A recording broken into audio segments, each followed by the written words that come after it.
are excited to share their story with you today. Killer whales are the ocean's top predator.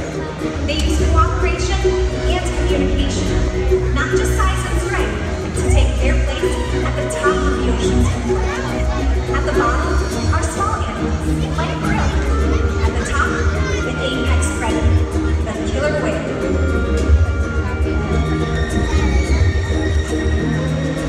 Killer whales are as big as a bus, faster than an Olympic swimmer. High flying and powerful.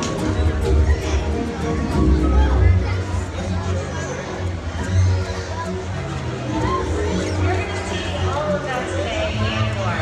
These and other behaviors provide an environment that's full of enrichment.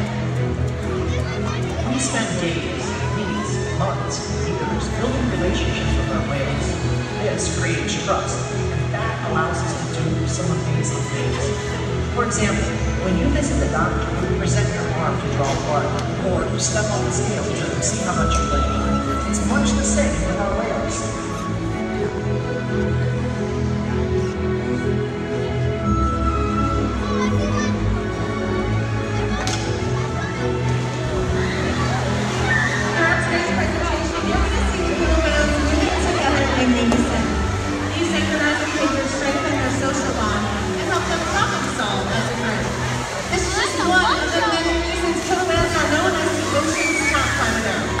Their scientific name is Orca.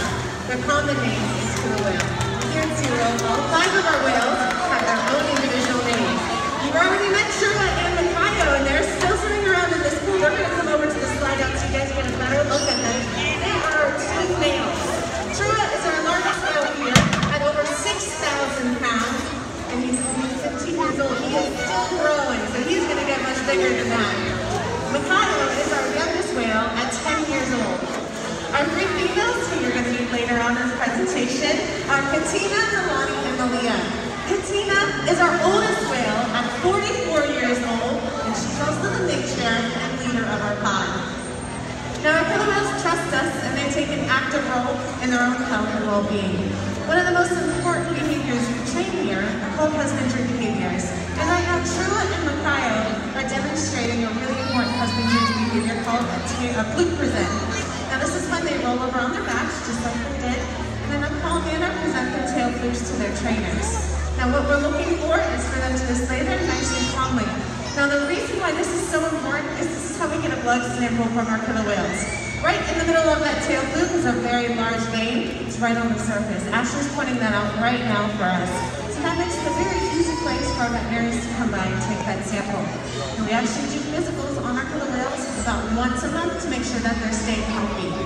And you're noticing Joe and Ashley are giving Drew and Mikhail a nice tail rub down. That is one of the many ways that we can reinforce the killer whales.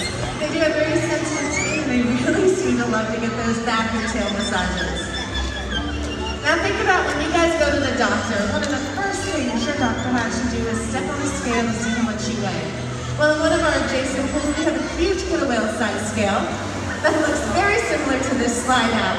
So Sheryl and Mikhail are going to demonstrate what that looks like when we weigh the whales about once a week. So Sheryl's up on the scale, but you're going to see a large portion of his body is still in the water. From that dorsal fin all the way to his tail flukes is a large muscle. It's called the peduncle. This weighs a few hundred pounds, so that's a lot of weight that's not being accounted for. So to fix this problem, all we have to do is ask them to lift their tails up and out of the water. There they go, good job, boys! And we can get that accurate body weight.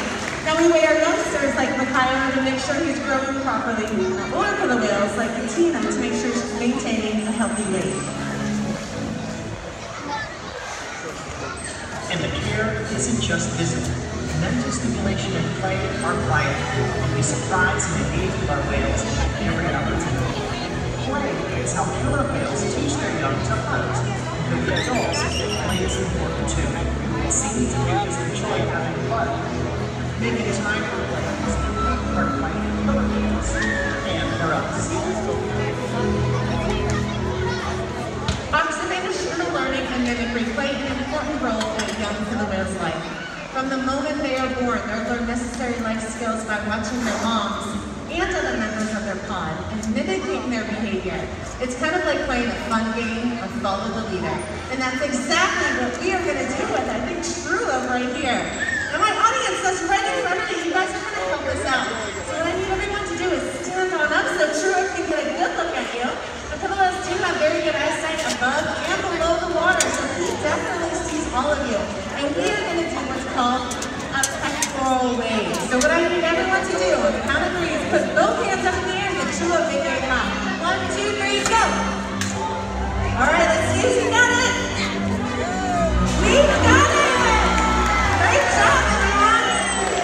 Now, killer whales are also known to jump out of the water to get a better look at their environment. They're very curious animals. It's called swimming sliding down or sky high. And if you look over to the stage, Sheryl is going to demonstrate what that looks like. Awesome. Now we're going to venture over to the other side of the stadium where we have little Mikhail going to show off a pretty big, impressive jump called a breach. Now a breach is when a killer whale wants its presence known. So, you guys are ready? Go ahead and give him the signal. Great job. Mikhail is off. He's diving down almost 40 feet deep to get up to the speed and momentum. To do that breach right in front of Ashley. So, audience, are you ready? Here is Mikhail. Oh no.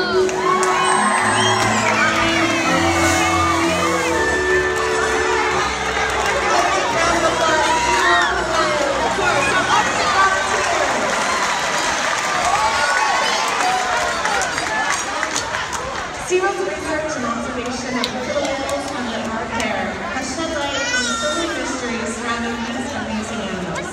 For example, we know that the gestation period of a pregnant killer whale is about 18 months.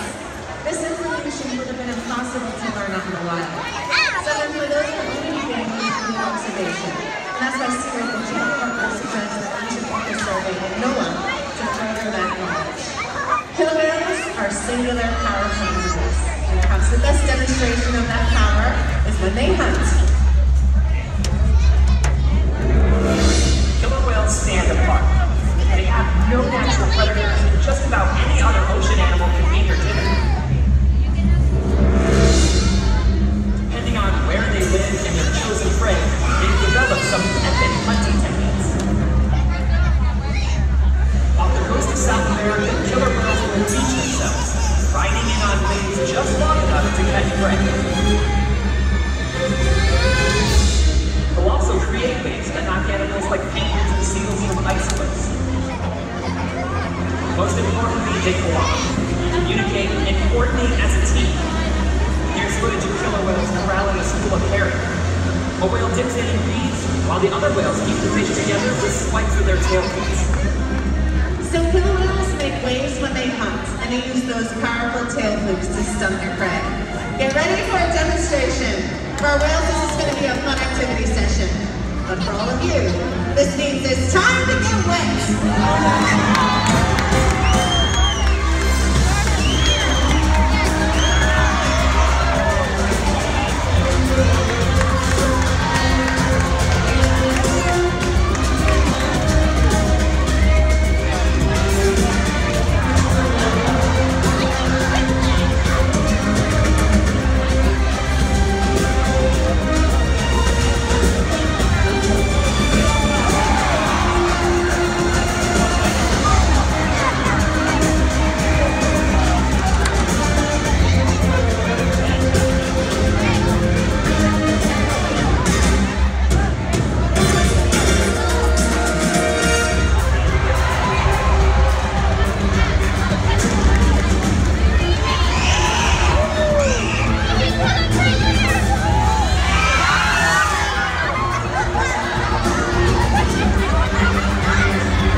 here and having a serious impact on the killer whale population. Killer whales are impressive animals. It's pretty obvious why they're the top predator in the ocean. That means killer whales aren't invincible, right?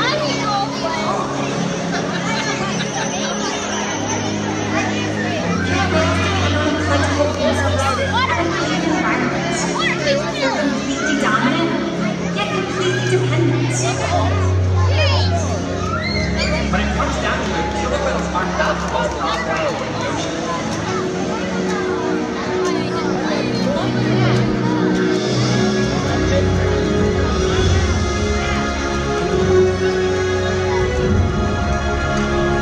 Your future depends on you.